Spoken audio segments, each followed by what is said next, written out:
This is OwlUp, where learning happens in minutes, not hours. For a deeper journey, explore all our courses at owlup.co. Now, let's dive in.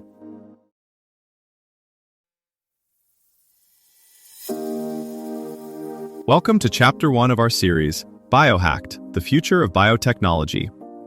In today's episode titled The Building Blocks of Life, an Introduction, we'll explore the essential biological molecules that play a crucial role in all life processes.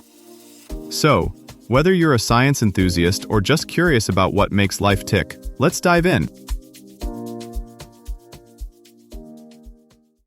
Right now, inside your body, tiny molecular machines are building you in real time, stitching together several thousand new molecules every second. In this episode, you'll step inside that hidden workshop and learn the simple rules that all life on Earth quietly follows. Those molecular machines aren't freelancing, they're following instructions encoded in matter itself. Biologists call this flow of information the central dogma. DNA instructions are copied into RNA, and RNA guides the construction of proteins. From there, proteins run the show, controlling everything from how fast you burn energy to how your neurons fire when you read this sentence. This isn't abstract theory, it's engineering at nanometer scale. A single human cell stores its blueprint in about 2 meters of DNA, packed into a nucleus only around 6 micrometers wide. That blueprint includes roughly 20,000 protein-coding genes. Yet, through clever editing steps, cells can generate well over 100,000 distinct proteins. In this episode, you'll learn how this information system works, why it's so conserved across life, and how modern biotechnology is starting to rewrite the code. Zoom in further, and those same rules play out inside highly organized spaces.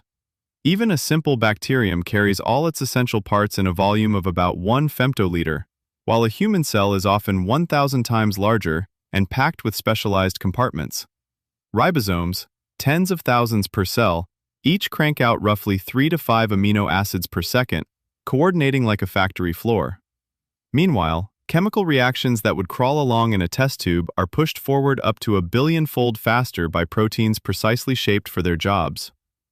Life's shared toolkit becomes even more striking when you compare wildly different organisms. A yeast cell and a human neuron both use the same 4 DNA bases and the same 20 standard amino acids. Line up a human gene next to the corresponding mouse gene, and you'll often find 80 to 90% of the letters are identical. In core processes like copying DNA or making ATP, some proteins are more than 98% conserved between bacteria and humans. That level of reuse is why a mutation in a single gene can be studied in a fly or a worm and still tell us something meaningful about human disease.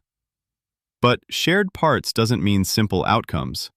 Cells decide which segments of DNA to use through layers of control. Chemical tags can be added to DNA or to the proteins it's wrapped around, changing how tightly specific regions are packed. In humans, over 1,000 enzymes and accessory factors participate in placing, removing, or reading these tags. Some marks can persist through cell division, helping a liver cell stay a liver cell across decades, even though it carries the same genome as a skin cell.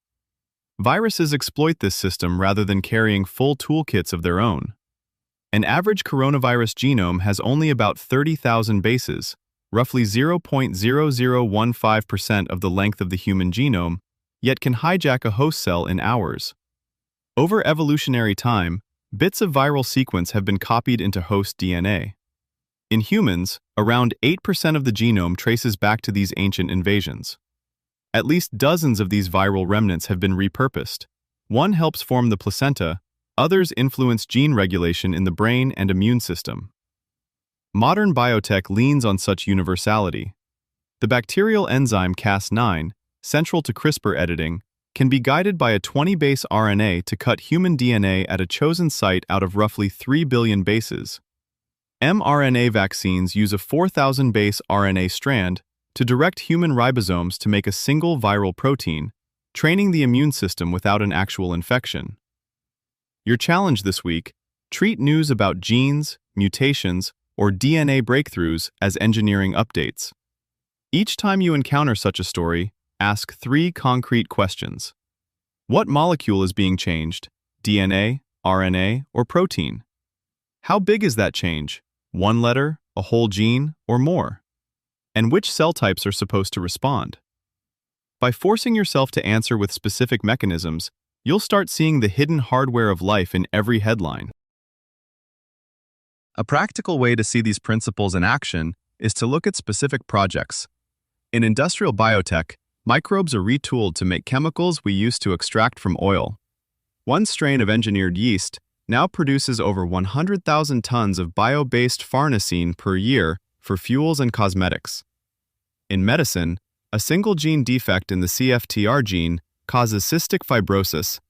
Recent therapies tweak the resulting protein's shape just enough to restore up to 40 to 50% of normal channel activity, which is often enough to transform symptoms. Use one analogy to tie this together. Think of a software repo.